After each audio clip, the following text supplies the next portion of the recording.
আসসালামু আলাইকুম deer lovely audience, আপনাদের সবাইকে আমার বিকেলবেলায় এত সুন্দর একটা পরিবেশে মোটো ব্লগে আপনাদের সবাইকে স্বাগতম।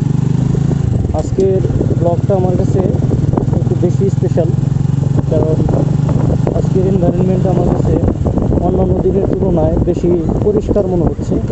তো যারা ইউটিউব চ্যানেল থেকে আমার ভিডিও দেখছেন তারা আমার চ্যানেলটাকে সাবস্ক্রাইব করে দেবেন, আর যারা ফেসবুক পেজ থেকে আমার ভিডিওটাকে দেখছেন আপনারা আমার পেজটাকে দয়া করে ফলো দিবেন। আপনাদের ছোটো ছোটো উৎসাহেই ইনশাল্লাহ আমি এগিয়ে যাব। মানুষ কখনো একটা কিছু করতে পারে না কারো সহযোগিতা ছাড়া, এটা তো সবাই অবগত করছেন। ইনশাল্লাহ আপনাদের সহযোগিতা যদি পাই তাহলে আমি ভালো কিছু করব। তো দেখেন আজকে পরিবেশটা পরিবেশ, মনোরম পরিবেশ।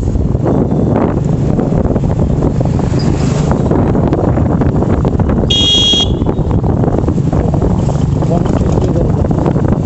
সাইড দিয়ে কখনো কেউ গাড়ি ড্রাইভ করবে না, এখানে হতে পারে ওয়ান সাইড দিয়ে গাড়ি গেলে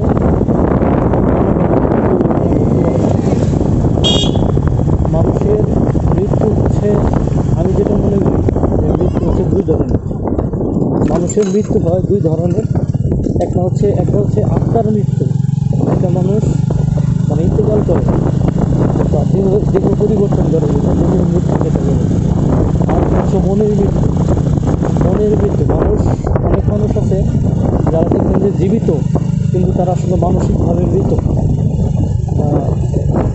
মানসিকভাবে মৃত মানুষগুলোই হচ্ছে প্রকৃত মৃত। হ্যাঁ, দেখুন অনেক মানুষ সুস্থ আছে, সবল আছে, কিন্তু তারা ভিতর থেকে নিঃস্ব হয়ে গেছে। এমন অনেক মানুষ যেগুলো আপনার দৈহিক মৃত বলে, এটা জাস্ট দেহ পরিবর্তন। জায়গাটা কত সুন্দর, অনেক সুন্দর একটা এনভায়রনমেন্ট। সম্মানিত দর্শক, আমাদের জীবনে অনেক সময় নানান রকম সম্মুখীন হই, অনেক সময় অনেক রকম সমস্যার সম্মুখীন হতে হয়। অনেক সময় নার্ভাসই করি, অনেকেই আবার অনেক সময় ভাবি যে হয়তো না এটা হয়ে গেছে আমার লাইফে, আমি বাঁচব না। এগুলো হচ্ছে ভুল ধারণা। লাইফ অ্যাক্সিডেন্ট থাকবে, আমি বাঁচবো না এই কথাগুলো বলা যাবে না। কারণ কিছু মানুষের আঘাত, কিছু মানুষের অবহেলার কারণে যদি আপনি নিজেকে নিঃশেষ করে দেন তাহলে কিন্তু এটা আপনার ঠিক হবে। কারণ হচ্ছে আপনি মানুষ, আপনার বোঝার মতো, আপনার জাস্টিফাই করার মতো যোগ্যতা আল্লাহ পাক আপনাকে দিয়েছে। যেমন মানুষ আপনাকে অবহেলা করছে, নষ্ট দিয়েছে, তার মানে এই যে আপনি আপনার জীবনটাকে নষ্ট করে দেবেন, এটা রং করা ঠিক না। তো সময় চেষ্টা করবেন পৃথিবীতে স্বার্থপর সবাই, এখানে আসলে কারো কাছে কিছু আশা করবেন না, তাহলেই ভালো থাকতে পারবেন। কারো কাছে কোনো কিছু আশা করলে দেখবেন যে দুঃখ ছাড়া আর কিছু পাবেন না। এই জন্য কারো কাছে কিছু আশা করবেন না, নিজেকেই নিজের কী মনে করবেন যে আপনার রাজত্বে আপনি নিজেই রাজা। আপনি যদি আপনার রাজত্বে যদি অন্য কাউকে যদি রাজত্ব দেন তাহলে কিন্তু সে আপনার রাজত্বটাকে শোষণ করবে। অর্থাৎ নিজের জীবনে কাউকে এত বেশি প্রাধান্য দেবেন না যে সে না থাকলে আপনি বাঁচবেন। আর যদি কখনো এরকম প্রাধান্য যদি দিয়ে ফেলেন তাহলে মনে রাখেন আপনার জন্য একতলা বাস।